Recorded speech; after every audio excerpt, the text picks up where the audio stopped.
quand Jésus m'avait parlé et qu'il m'avait donné mes toutes premières prophéties concernant le monde et que j'avais partagé, c'était le 17 février 2024, je m'en rappelle. Il m'avait dit que Trump allait être élu président, mais que ce n'était pas lui l'antéchrist. Il m'avait également dit qu'il y aurait une guerre et que la Chine allait s'allier avec la Russie et qu'ils allaient aller attaquer les États-Unis parce qu'ils ne supportent plus que les États-Unis dominent le monde. Et il m'avait dit quand cette guerre va arriver, il ne faudra surtout pas paniquer. Ça sera juste votre signe que ça y est, je reviens très bientôt.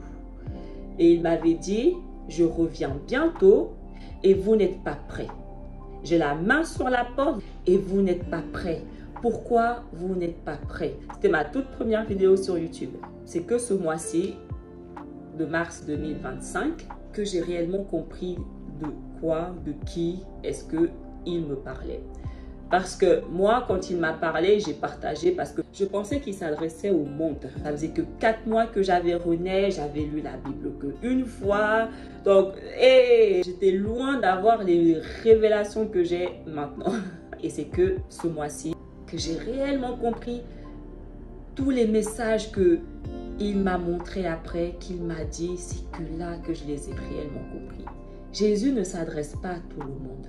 Le monde veut faire comme si, les chrétiens veulent faire comme si Jésus s'adresse à tout le monde, que Jésus s'adresse à eux. Les chrétiens disent que Jésus va bientôt venir les enlever, que Jésus va bientôt venir enlever son église, c'est-à-dire eux. Donc les chrétiens prêchent que « Chrétiens, préparons-nous, Jésus va bientôt venir nous enlever, vous allez manquer l'enlèvement, préparons-nous chrétiens, Jésus revient bientôt, Jésus va bientôt venir enlever son épouse, Jésus va bientôt venir enlever son église, préparez-vous chrétiens. » Chrétiens, Jésus ne s'adresse pas à vous. J'ai réellement compris les messages que Jésus me transmettait. Ça m'a pris 1 an. 1 an pour que je comprenne. Quand Jésus me disait, vous n'êtes pas prêts, il s'adressait à nous, à moi, à son peuple. Il s'adressait aux enfants d'Israël. Je suis enfant d'Israël. Et Jésus s'adressait à moi et à mes frères et sœurs. Et il me disait, enfants d'Israël, vous n'êtes pas prêts. Jésus ne s'adresse pas au monde. Il ne s'adresse pas aux païens. Enfants d'Israël, vous n'êtes pas prêts. Je reviens bientôt et mon peuple n'est pas prêt. Je reviens bientôt et mon épouse n'est pas prête. Le monde essaye de faire comme si c'est eux que Jésus vient récupérer. Non, Jésus vient récupérer son peuple. Le peuple pour qui il est mort. Le peuple pour qui il a donné sa vie sur la croix. Le peuple vers qui le Père a envoyé sauver ses frères. Ses frères. Les enfants d'Israël. Les Hébreux. La nation d'Israël. Nous sommes le peuple que Jésus vient récupérer et nous ne sommes pas prêts. Et Jésus essayait de me faire comprendre. Nous sommes pris au piège.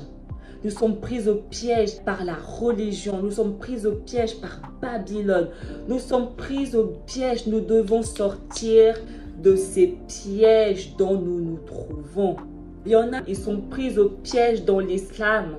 Et il y en a, ils sont pris au piège dans le christianisme. Et il y en a, ils sont pris au piège dans Babylone, dans le monde. Quand nous avons péché, Dieu nous a envoyés vers des nations que nous ne connaissions pas. Dieu nous a dispersés des 4 coins du monde.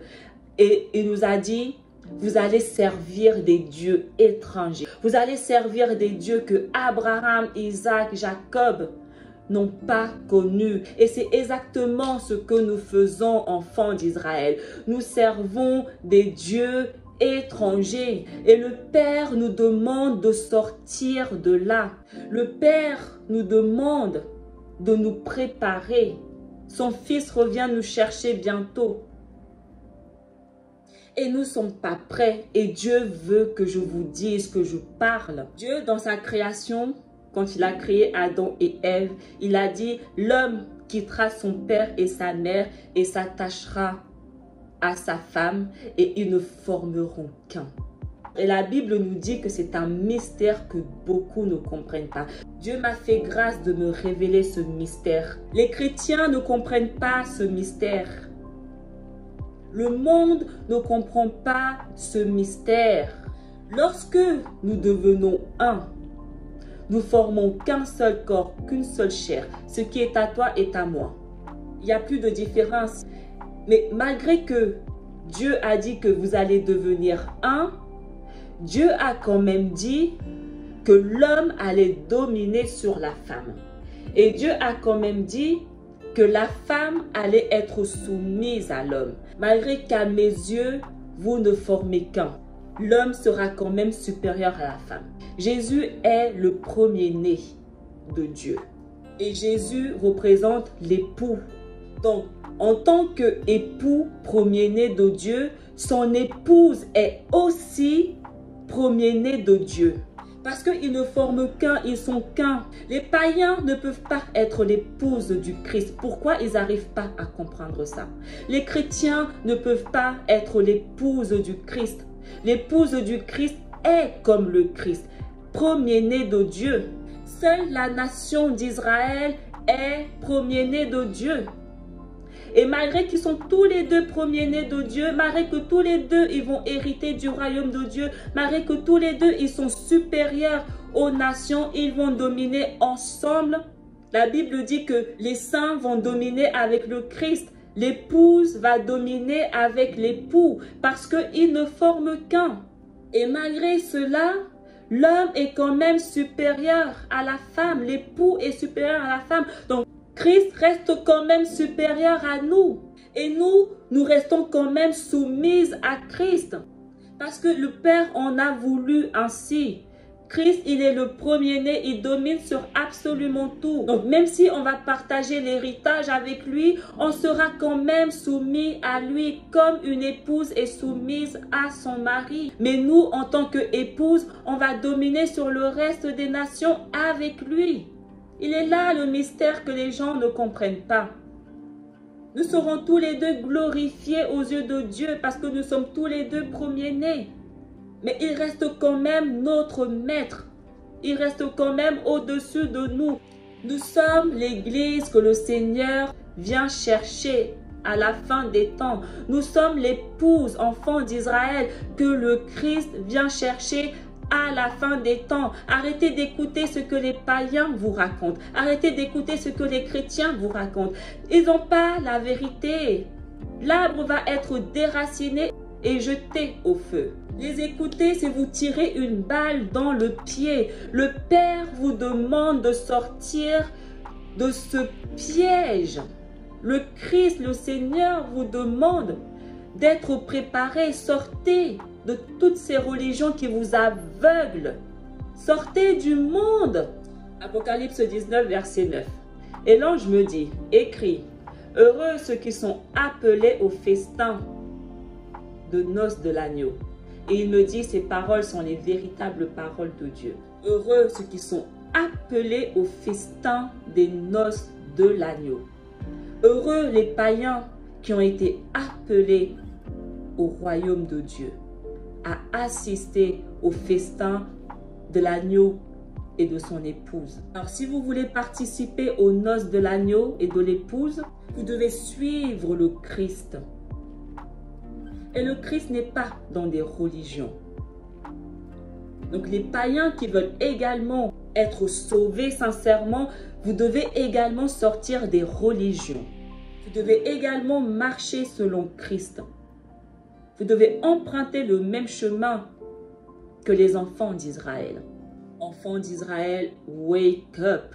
Jésus me disait, tu dois les emmener à la repentance. Ces religions ont été mises en place pour condamner le monde. Ces religions ont été mises en place pour les païens. Vous n'êtes pas païens, enfants d'Israël. Vous êtes une nation sainte, mise à part de toutes les nations.